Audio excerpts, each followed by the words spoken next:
Today I will introduce how to use K31 series to test energy meter. Firstly, we check hardware of the K30. This port is pulse output of device. We connect this port to the pulse input of the energy meter. This one is energy meter. So you can see we use an adapter to receive the pulse from the device.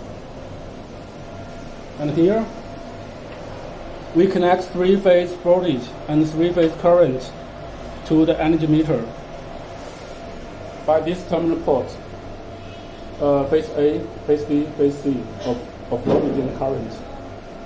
These two ports is also the pulse input port of energy meter. We can use this to receive the pulse from device also.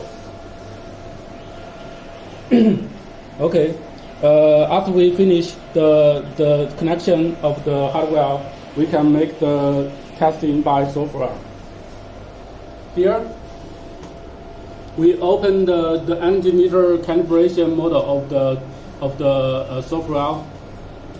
In the main interface, we can set the voltage of the energy meter and the current of energy meter.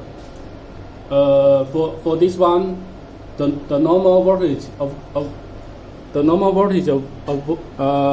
this meter is 220 volts, and for current is 1.5 amps.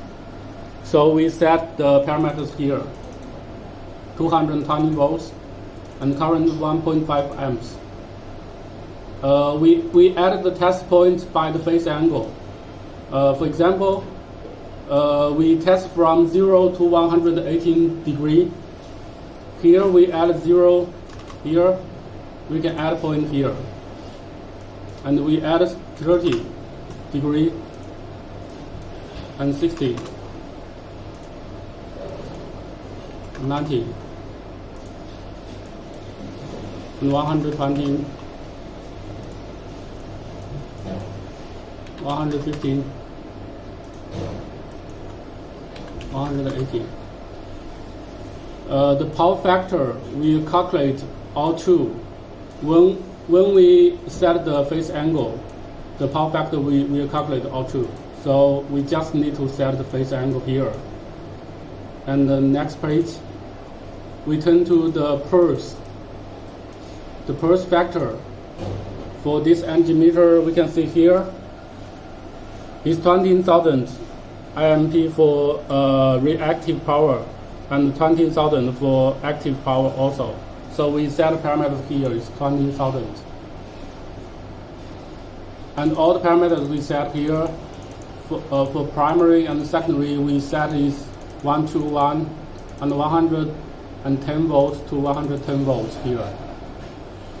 The well connection mode we use is 3-phase 4 wires. For this energy meter, we can see here 3-phase 4 wires digital mounting function. And for the other settings, here we have heat engine time.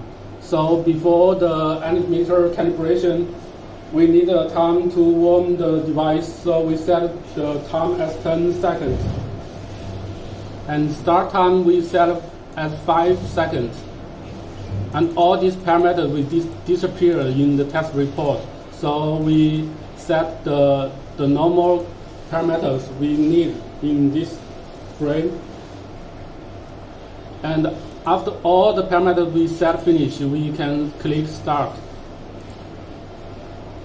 to perform testing.